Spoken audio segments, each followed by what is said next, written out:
Donc merci de suivre cette vidéo. Donc cette vidéo va parler de Ansible, comment installer Ansible et puis comment lancer un déploiement automatique avec Ansible. À savoir qu'Ansible utilise SSH avec échange de clés.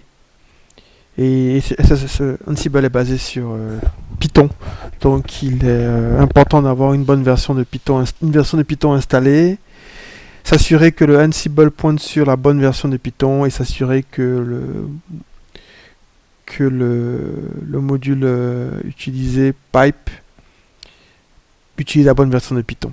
Donc vérifier que Python est installé. Voilà, la version 3.6. On vérifie que Ansible est installé.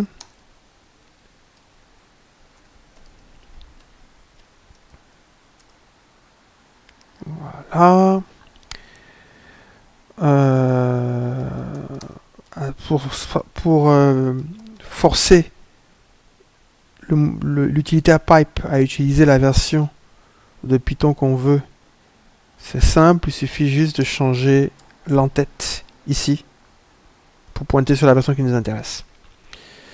Donc une fois qu'on a ces trois éléments là de configurer et d'installer, ça peut faire l'objet d'un autre tutoriel. Comme c'est pas l'objet aujourd'hui, je ne vais pas trop m'étendre là-dessus.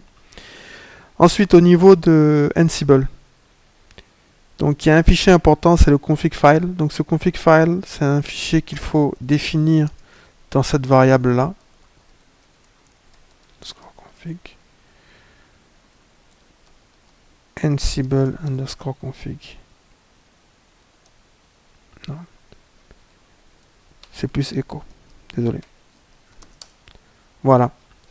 Donc, et dans ce fichier là qui est très important, c'est dans ce fichier là qu'on va définir le fichier de host. Et dans ce fichier là, voilà, on définit le nom de notre machine.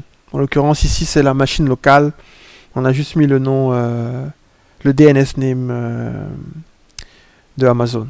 Donc c'est très simple. Donc bien sûr, on s'arrange pour faire les bons échanges de clés pour que le SSH local continue à fonctionner. Une fois qu'on a fait ça, il faut écrire un playbook. Donc là, on a un exemple de playbook. Les playbooks sont YML, le format YML. Host, ça veut dire que host all, ça veut dire que tous les hosts seront parcourus. Shell, c'est une commande shell. Et name, c'est juste le nom de la task. Voilà. Donc, on va lancer la commande. On va lancer un playbook. Donc le playbook avec l'option verbeuse, donc le fichier de host et le nom du playbook.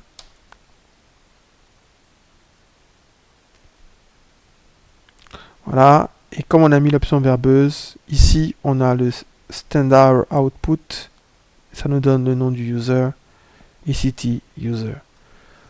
Donc ça paraît plus ou moins simple avec le tutoriel, mais en réalité, vous pouvez avoir plusieurs types de difficultés avant d'y arriver. Au niveau de la version de Python, au niveau de la version de Ansible, et comment mettre ensemble Ansible et Python, comment configurer les clés SSH. Rien d'insurmontable, mais ça peut compliquer un peu l'installation. Donc voilà.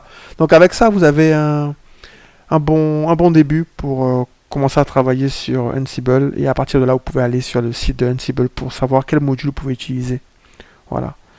Parce qu'avec Ansible tout est à base de modules, donc vous pouvez tout voir sur le site de Ansible. Donc n'hésitez pas à me laisser des commentaires à cette vidéo et je m'efforcerai d'y répondre. Merci beaucoup.